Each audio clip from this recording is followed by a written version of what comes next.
በኮምፒውተር አቅም የማይሰሩ የሂሳብ ስሌቶችን የሚሰራ ቀመር የፈጠረው ኢትዮጵያዊ በጫኝና አውራጅነት ስራ ህይወቱን እየመራ መሆኑን ተናገረ።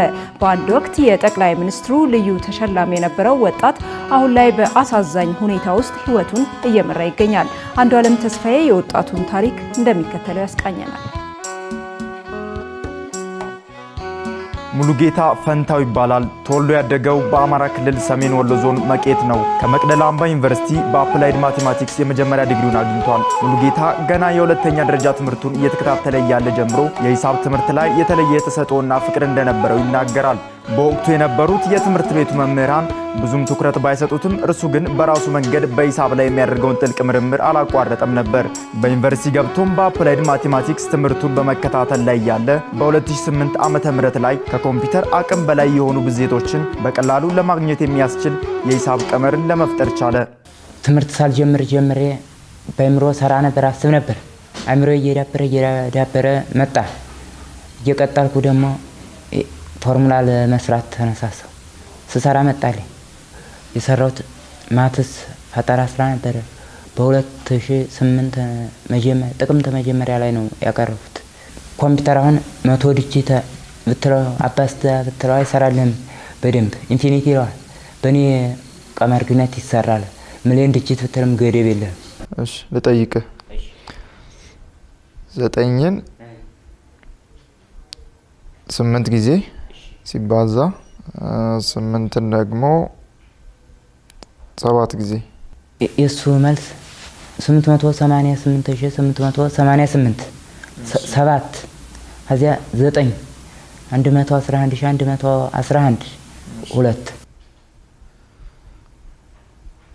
እሺ ሌላ ጥያቄ 666 ሚሊዮን ማለት 6ን 9 ጊዜ ሲባዛ 3ን ደግሞ 6 ጊዜ ስንት ይሆናል? 222221 አዚያ 999 777778 ልክ ነው።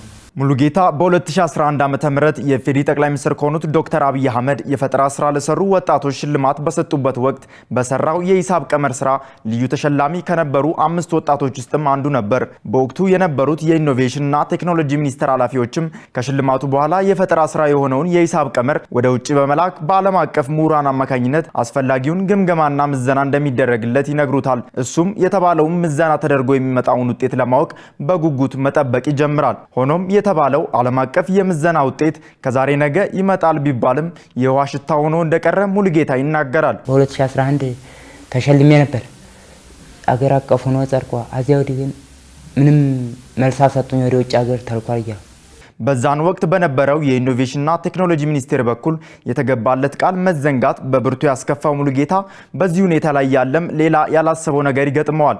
በፈጠራ ስራው ከጠቅላይ ሚኒስትሩ እጅ የተበረከተለት የዋንጫ ሽልማት በአደራ መልክ እንዲያስቀምጥለት የሰጠው ሰው ቆይ ዛሬ ቆይ ነገ ሰጣለው እያለ ከኋላ ላይ ከነጭራሹም ይክደዋል። ምንም እንኳን ትልቅ የፈጠራ ውጤት ሰርቶ የተመሰከረለት ወጣት ቢሆንም ህይወት ለሙሉጌታ ፊቷን አዞረችበት። ያ ከኮምፒውተር አቅም በላይ የሆነን የሂሳብ ስሌት ችግር የሚፈታ ቀመር ሰርቶ በግዙፉ የአፍሪካ ህብረት ህንጻ በክብር የተሸለመው ሙሉጌታ አሁን ላይ እጅግ በተጎሳቆለና በአሳዛኝ ሁኔታ ላይ ይገኛል። ያስደናቂ የሂሳብ ቀመር ባለቤት ሆኖ ሳለ ዞር ብሎ የሚያየው በማጣቱ የተነሳ ራሱንና ሀገርን የሚጠቅም ባለምጡቅ አእምሮ ሙሉጌታ ልብን በሚሰብር መልኩ አሁን ላይ የዕለት ጉርሱን እንኳን የሚያገኘው ለሰዎች እቃ በማውረድና በመጫን ስራ በሚያገኛት ሳንቲም ነው። ራሴ ወሰንኩት ያንን ችላ ብለው ቢቀሩ አዳዲስም ሞልቶኛል። አዳዲሱን ድብቅ አርቄ የግል ተጽዕኖን ማድረግ እንዳ ያረኩኝ። አሁን በከተማው አልተማሩት ጋር ወዛደርና እየሰራው ነው የምበለው ለለት።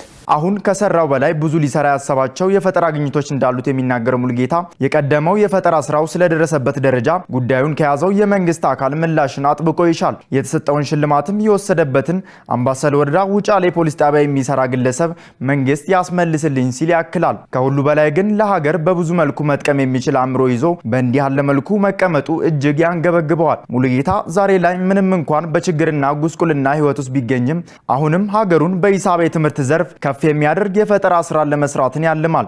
ኢሳት እንደ ሙሉጌታ የፈጠራ ስራዎችን የሰሩ ሌሎች ወጣቶች ስለሚገኙበት ሁኔታ የኢኖቬሽንና ቴክኖሎጂ ሚኒስቴር ኃላፊዎችን ሐሳብ ያካተተ ዘገባ በቅርቡ ለተመልካቾቹ እንደሚያደርስ ለመግለጽ ይወዳል።